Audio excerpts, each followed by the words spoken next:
Hi friends, சாஸ்திரம் சமையலும் Sunday எங்கள் வீட்டில் பார்த்தீங்கன்னா பூரி மசாலா தாங்க.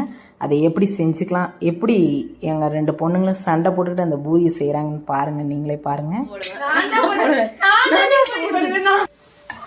இதுக்கு ஒரு மசாலா செஞ்சுக்கலாங்க. பூரி மசாலா ஒரு கடாயை வச்சு எண்ணெய் ஊற்றி கடுகு, உளுந்தம்பருப்பு, வெங்காயம், இஞ்சி, பூண்டு, பச்சை மிளகாய் எல்லாம் இடித்ததை ஒன்று போட்டு பச்சை மிளகாய் போட்டு ஒரே ஒரு தக்காளி போட்டு நல்லா வணக்கிட்டு இதில் பார்த்திங்கன்னா உருளைக்கிழங்கு, மல்லித்தலை எல்லாம் போட்டுட்டு 3 ஸ்பூன் கடலை மாவோட பெருங்காயம், மஞ்சத்தூள், உப்பு எல்லாம் போட்டு கரைச்சி விட்டு ஊற்றினா நமக்கு பூரி மசாலா ஒன்று ரெடி ஆகிடுச்சுங்க.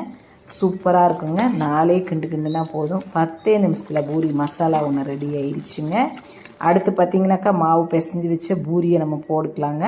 நல்லா உப்பெல்லாம் சூப்பராக வந்துருச்சுங்க. பூரி செம்ம டேஸ்டியான பூரி மசாலா சண்டைக்குங்க.